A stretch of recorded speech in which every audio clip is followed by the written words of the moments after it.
नमस्कार दर्शकों, आप देख रहे हैं पाउटा एक्सप्रेस। आज हमारी टीम पहुंची है जोधपुरा ग्राम पंचायत के किडारोद, जहां बातचीत के दौरान एक गुड़िया हमारे साथ मौजूद है, सोनम यादव, जिन्होंने कहीं न कहीं अब 695 अंक नीट परीक्षा में प्राप्त करके क्षेत्र का नाम रोशन किया है। बता दें दर्शकों, 720 अंकों का पेपर हुआ करता है, जिसमें 695 इन्होंने अंक प्राप्त किए हैं। बातचीत करवाएँगे और इनका अनुभव भी शेयर करवाएँगे, आप सभी से रूबरू भी करवाएँगे कि क्या कुछ इनकी व्यवस्थाएँ रही, किस प्रकार से इन्होंने जो है तैयारी की। एक बार आप आपका परिचय बता दीजिएगा। मैं सोनम यादव, पुत्री श्री रतिराम यादव, किडारोद की रहने वाली हूँ। प्राथमिक शिक्षा कहाँ से संपन्न की आपने?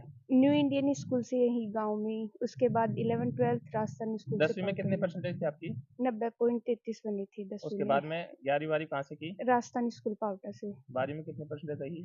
86.50 कुछ। उसके बाद में क्या सोचा, क्या समझा कि आपने 10वीं कक्षा से ये फिक्स कर लिया था कि मुझे तो जो कहीं न कहीं डॉक्टर बनना है, नीट की तैयारी करनी है, या फिर उसके बाद में 10वीं के बाद में जैसे आपकी परसेंटेज आपने कहा कि टॉप रही, फिर आपने सोचा हो, घर परिवार वालों ने कहा हो कि आप कहीं न कहीं मतलब डॉक्टर लाइन में जाएँ? हाँ, खुद का भी था और थोड़ा घर वालों का भी था, सभी चाहते थे तो। जैसे अभी आपने 695 अंक प्राप्त किए हैं, कैसा महसूस कर रहे हैं आप? किनको देना चाहेंगे ये श्रेय?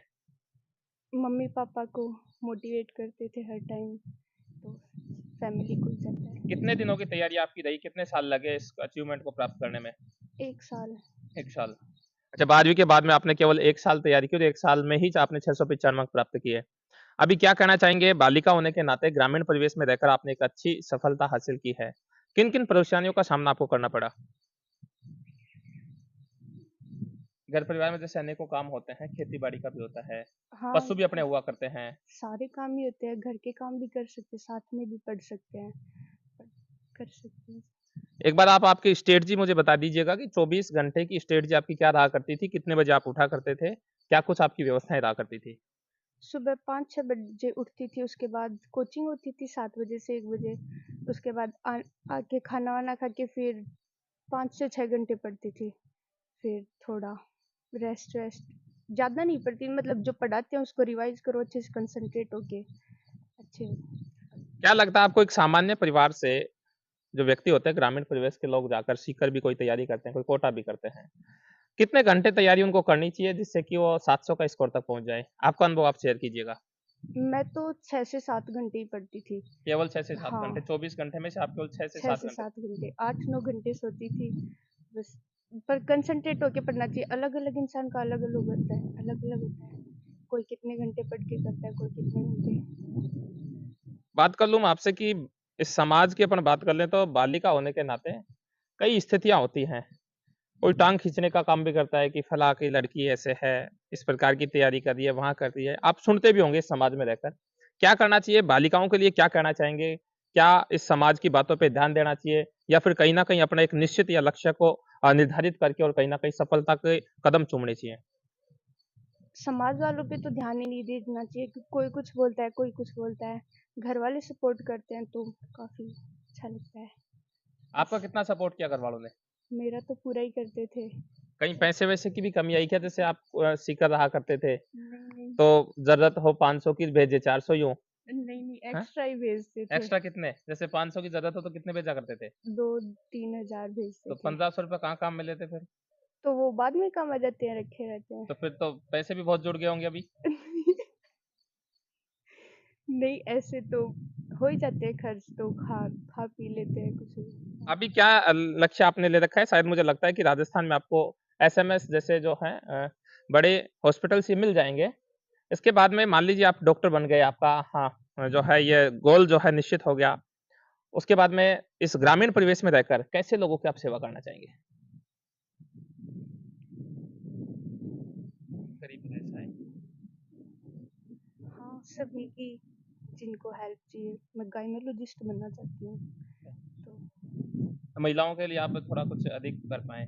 हाँ, तो ये क्या ये गायनोलॉजिस्ट का आपने सोचा और समझा, क्या ये गोल आपका पहले निश्चित था या फिर अब 695 अंक प्राप्त करने के बाद में आपने सोचा कि मुझे गायनोलॉजिस्ट बनना है? नहीं, पहले से ही था, पहले से ही। आपके छोटे भाई-बहन और होंगे, उनको किस प्रकार से आप प्रेरित करेंगे, किस प्रकार की फ़ील्ड में जाना चाहिए? क्योंकि आपका अनुभव है, कहीं न कहीं डॉक्टरी लाइन में आप गए हैं और 12वीं के बाद में तैयारी भी आपने की है, तो बहुत कुछ सीखा है। क्या कहना चाहेंगे? वो तो जिसको जो पसंद, जिसमें फील्ड में अच्छा लगे उसी में जाओ, क्योंकि जबरदस्ती तो किसी को नहीं भेज सकते ना। जिसको जो अच्छा लगे उसी में जाओ। आपने सीकर कौन से इंस्टीट्यूट में तैयारी की और कौन से जो सर हुआ करते थे उनका ज़्यादा आपके इस अचीवमेंट में जो है सहयोग रहा? एलन से की थी तैयारी, और हमें केमिस्ट्री पढ़ाते थे विक्रम सर, उनका सबसे ज़्यादा था मोटिव। एक आज की जनरेशन की मैं बात करूँ गुड़िया, तो कहीं न कहीं मोबाइल का अहम रोल होता है। मोबाइल से आपने क्या दूरी बना के रखी या फिर कहीं न कहीं मोबाइल का भी आपने यूज़ किया तैयारी के साथ-साथ? क्योंकि अभी आपने कहा कि 8 घंटे सोती, तो मुझे लगता नहीं कि आप 8 घंटे सोया करते थे। कहीं न कहीं मोबाइल का भी आपने यूज़ किया होगा। हो सकता है कि कोई डाउट क्लियर करने के लिए किया हो। तो आज सरकार भी जो है, वर्तमान सरकार, पिछली जो सरकार थी, वो भी कहीं न कहीं बच्चों को एक अच्छा अचीवमेंट प्राप्त करवाने के लिए मोबाइल फ़ोन का यूज़ करने के लिए कहा जाता है। कहीं न कहीं कुछ बच्चे जो होते हैं वो ठीक लाइन में उस मोबाइल का यूज़ कर लेते हैं और कहीं न कहीं गलत लाइन में यूज़ कर लेते हैं। मोबाइल का कितना अहम रोल होता है, ये बता दीजिएगा? मैंने तो मोबाइल रखा नहीं था। तो डाउट बस वगैरह क्लियर डाउट का वगैरह तो डाउट काउंटर पे जाके ही पूछती थी। क्या मोबाइल का अहम रोल नहीं होता है क्या पढ़ाई में, अभी अगर आज की कंडीशन की बात कर लें अपन इन दिनों की? नहीं, ज़रूरी तो नहीं है। अगर कोचिंग जॉइन कर रखी है तो मोबाइल की तो ज़रूरत ही नहीं होती है। डाउट सारे टीचर से क्लियर हो जाते हैं। दर्शकों, बहुत-बहुत धन्यवाद। ये थी हमारे साथ सोनम यादव, जिन्होंने कहीं न कहीं विपरीत परिस्थितियों में रहकर भी, हमने पूरा फीडबैक भी आपसे लिया और बातचीत भी करवाई इन गुड़िया से भी कि कहीं न कहीं ग्रामीण परिवेश में रहकर और विपरीत परिस्थितियों में रहकर भी समाज की ओर ध्यान न देकर कहीं न कहीं अपनी एक अच्छी अचीवमेंट प्राप्त किया है। देखते रहिएगा पावटा एक्सप्रेस। जय हिंद, जय भारत। हमारे साथ मौजूद हैं सोनम यादव के पिताश्री रतिराम जी। इनसे भी बातचीत करेंगे कि विपरीत परिस्थितियों में रहकर किस प्रकार से अपनी बच्ची को इन्होंने तैयारी के लिए सीकर भेजा और कहीं न कहीं किन-किन समस्याओं का सामना करना पड़ा। आपकी बच्ची के 695 अंक 720 में से आए हैं, कैसा महसूस जी, कर जी। रहे हैं? बढ़िया महसूस कर रहे हैं, खुशी हो रही है पूरे परिवार में। आपकी भी क्या स्ट्रैटेजी रही? क्योंकि जब बच्चे बाहर जाते हैं पढ़ने के लिए तो कहीं न कहीं माता-पिता को चिंता भी सताती है। दूसरी बात, कहीं न कहीं पैसे की भी बहुत आवश्यकता होती है।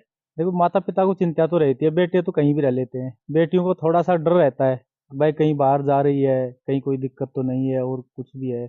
कई तरह की समस्या तो रहती है बेटियों के लिए, परंतु फिर भी हमने भेजा, कैसे भी करके चलो पढ़ाना तो है ही। बेटे और बेटों में अंतर नहीं किया, दोनों को बराबर ही है ना जो। हाँ, कितने बच्चे आपके? अभी और भी गुड़िया होंगी तो उनको कैसी क्या तैयारी आप करवाएँगे? उनको तीनों बेटियों को सीकर ही भेज रखा था एलन में, और तीनों ही है ना जो नीट की तैयारी कर रही। बेटा है जो मैट्रिक्स में है, वो जेईई की तैयारी कर रहा है। एक छोटा है वो यहीं है अभी। ग्रामीण परिवेश में रहकर आप अन्य जो लोग हैं, अपने आस-पास के जो लोग हैं, उनको क्या मैसेज देना चाहेंगे? बेटियों को किस प्रकार से तैयारी करवानी चाहिए? क्योंकि आपने कहा कि अभी 4 बच्चे आपके सीकर बताए, 3 तो गुड़िया हैं और 1 लड़का आपका है। क्या कहना चाहेंगे? नहीं, मैं सभी से ये कहता हूँ कि भाई बेटियों को भी है ना जो कम नहीं आंकना चाहिए, बेटों के बराबर ही है। और आज तो अभी 10वीं का रिजल्ट आया है, उसमें भी बेटियों ने टॉप किया है, 12वीं के रिजल्ट में भी बेटियों ने टॉप किया है। इसलिए उनको है ना जो कम नहीं आंकना चाहिए, बराबर का दर्जा देकर पढ़ाना चाहिए। कैसी भी परिस्थिति में बच्चों को जरूर पढ़ाना चाहिए। बहुत-बहुत धन्यवाद।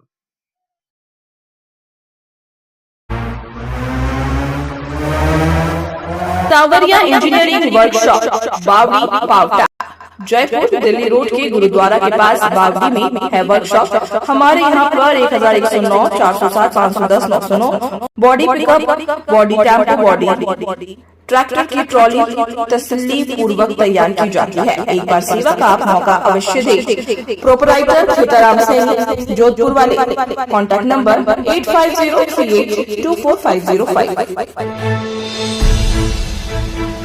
सांवरिया इंजीनियरिंग वर्कशॉप बावड़ी पावटा जयपुर दिल्ली रोड के गुरुद्वारा के पास बावड़ी में है workshop. Raj electricals and tiles Paota, authorised dealer कास्ता गंगा टैंक बजाज पाइप। यहाँ पर नल फिटिंग, बिजली फिटिंग, टाइल्स, टंकियां व सभी प्रकार का सैनिटरी का सामान होलसेल रेट पर मिलता है। नियर प्रभात कॉलोनी, सर्विस रोड पावटा व पुराना रोड पावटा। प्रोप्राइटर रघुवीर उर्फ रूबी। Contact number 9166400581। पावटा क्षेत्र का एकमात्र होलसेल में सामान मिलने वाली जगह, जहां कास्ता, फिनोलेक्स, हैवेल्स, जोल्टा प्रीमियम कंपनी का मिलता है। Saraswati senior secondary school and SBVM English academy Bagawas अहिरान। बागावास अहिरान के तलियारा में स्थित है स्कूल। ग्रामीण क्षेत्र में होते हुए भी 100% रिजल्ट देने वाला है विद्यालय। नव अत्याधुनिक सभी सुविधाओं युक्त है विद्यालय। क्षेत्र का एकमात्र 100% रिजल्ट देने वाला विद्यालय। एक बार सेवा का मौका अवश्य दें। निदेशक नाथुराम मोटन 9929767412 है कॉन्टैक्ट नंबर। सह निदेशक जयनान यादव 800032326008। एडमिशन ओपन, एक बार सेवा का मौका अवश्य दें।